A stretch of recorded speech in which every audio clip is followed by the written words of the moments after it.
महाराष्ट्र दिन वाढणार आहे, त्यामुळे सगळ्यांनी तुम्हाला सावधगिरी द्यावी लागेल.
स्वातंत्र्य दिनाचा उत्सव साजरा होत आहे.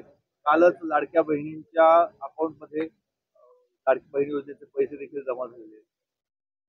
भारतीय स्वातंत्र्य दिनाच्या मी आपल्या सर्वांना हार्दिक शुभेच्छा देतो.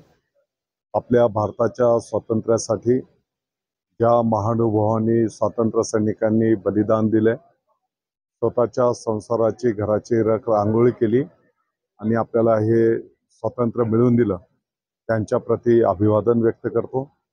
आणि आपण बघितलं असेल की 19 तारखेला रक्षाबंधन हा शुभ दिवस सण आपल्या संपूर्ण देशामध्ये जगाच्या पाठीवर साजरा केला जातो.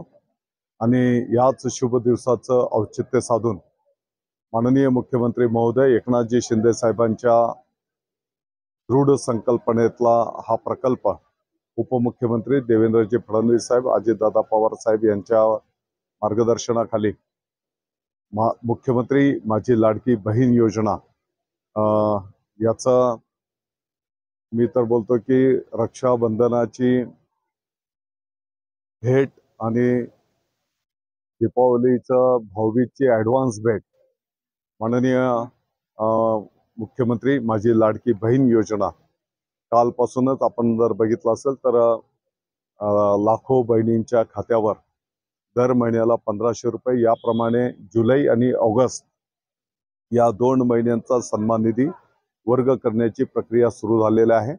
आणि महाराष्ट्रातील तमाम बहिणींनी त्याचं अतिशय उत्स्फूर्तपणे स्वागत केलेलं आहे.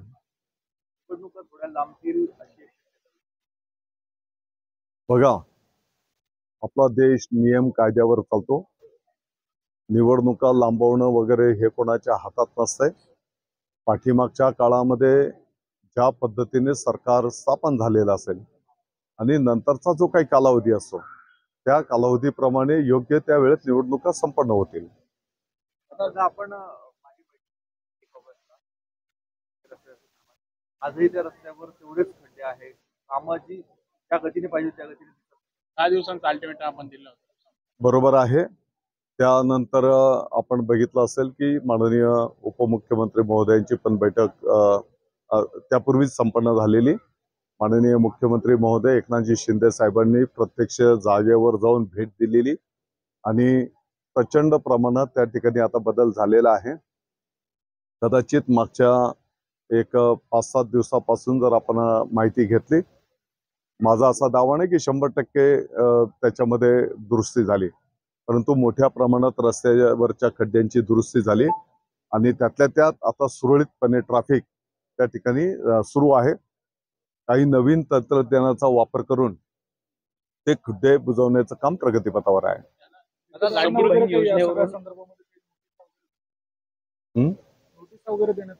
नाही, आता कामाची अतिशय जलद गतीने प्रगती त्या ठिकाणी दिसून येते आहे आणि मला वाटतं की शेवटी आपलं उद्दिष्ट आहे की बाबा लोकांना त्रास होऊ नये, वेळ वाया जाऊ नये.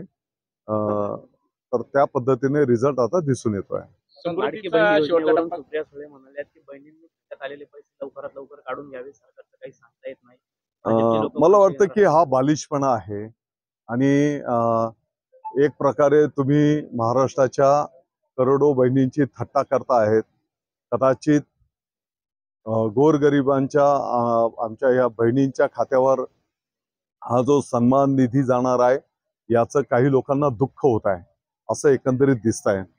कदाचित या योजनेमुळे मी आज शुभ दिवसावर राजकीय बोलू इच्छित नाही, परंतु काही लोकांच्या पायाखालची वाळू घसरल्यामुळे ते सैरभैर झालेले आहेत आणि त्याच्यामुळे एवढ्या चांगल्या योजनेला